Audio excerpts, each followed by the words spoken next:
All right, so you go through your rookie year, your first year, second year. Now, you're the guy. You're the guy now. Like there is no more, hey, Church, you get the back end of reps. You get the, because what people don't know, like, so you in practice you have periods, and each period you have about 12 plays, right? 10, 12 plays depending on what y'all working on that particular day. And normally the backups, they'll probably get like, the starters will get their spot. You'll get like the last four. If that. You know what I'm saying? Yeah. You might get there, unless one of the guys give you one, like, yo, come get me right quick. I'm doing something. You might get in there. But now you're the guy, right? Like you're the, hey, first team. You out there. Running. We looking at the script. Like, right, we got this? Okay, 7 on 7, So now you know what I'm saying? You're the guy. What is your mindset?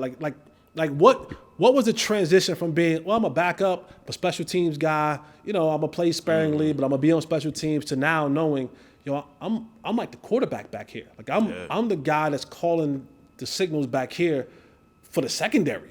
Yo, it was eye opening because I really, before that time, before I was really, I'm being honest here, but before I got started and everything, man, I wasn't watching film like that. I ain't gonna I wasn't watching. I'm special teams. I was watching the teams. I wasn't watching offenses like what I'm saying. Like I'm being That's real. That's real. I was doing my special teams thing, making sure I knew what was right.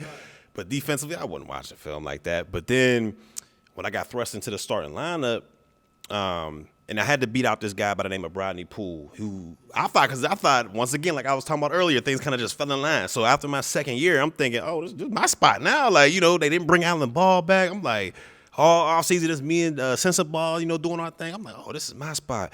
And then that's another aspect of the business. They had brought Rodney Poole in. When I'm thinking it's all sweet. And then this is my spot. And then I hear Rob Ryan talking about, we gotta see what's up with that strong safety spot. We gotta see the competition. And I'm like, hold on, I thought that was my spot. And that's another thing you gotta remember, right? So Rob Ryan's there. Yeah. And there's nothing that like people have to realize. Like coaches bring their guys. And that was his guy. And that's his guy. From New York. From New York. Yeah. So that's another aspect that people don't realize is, and I tell young kids, hey, be kind to your coaches. Yeah.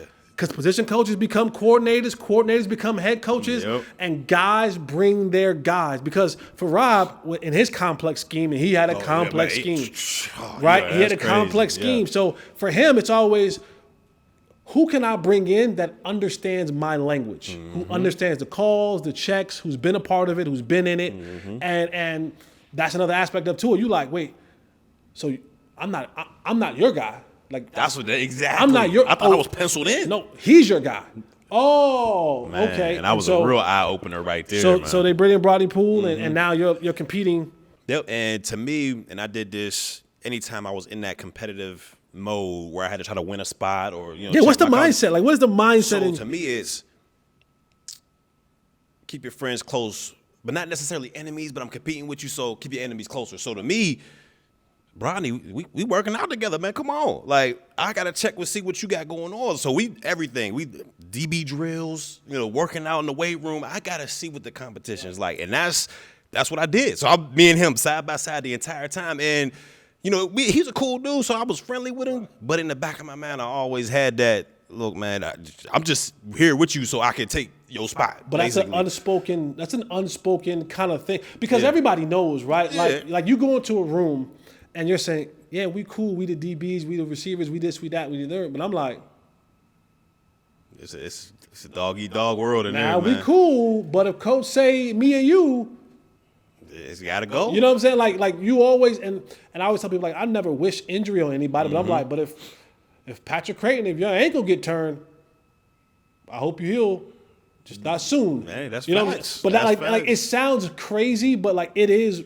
Like, that's the nature of it. Think about we're undrafted, so we trying to scratch and claw for everything. Yeah, we the alley dogs. Yeah. We the alley dogs. That was the name of our group that I would call the alley dogs. Yeah. And it was like, we gotta scrape for every single bone. Everything. And so I think a lot of people don't understand that's like, there is an unspoken, spoken language of, yes, we are cool. Yes, we are friends. Yes, we can even be tight. But if it's me or you, I'm picking me 100% of the time. Yes. Like, I'm not trying to sabotage you. Yeah. I'm not trying to throw you under the bus. But if the coach asks me, hey, is it you or him? Who you taking? Bro, it's me. All day.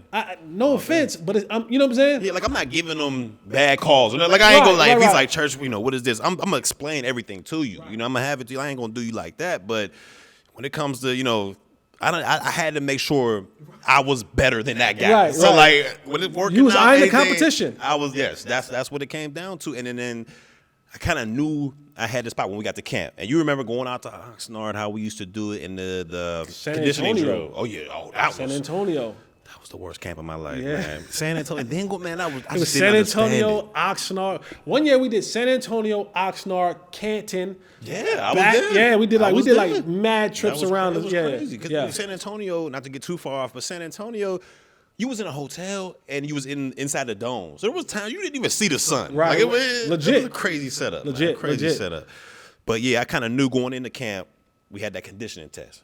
And that was making or breaking a lot of cats, a lot of cats. Shout out to my guy Felix Jones, but that was his downfall was the conditioning thing. So we go into the conditioning, I knock it out. I'm like, yes, all right, I finished it. I look over to my right, Rodney, come on, man, you got to finish this out, and he wasn't able to finish the test. And from there, I was like, oh, I got this. I got this is my spot. He blinked. But yeah, that was it. That was that one time. He blinked. I got him. I got him. It was over then because then he couldn't practice again until he passed the test. Man, that gave me 3-4 days of just being me with the ones. That's it. No looking back. He didn't even make it to pads. They was like, man, you know what?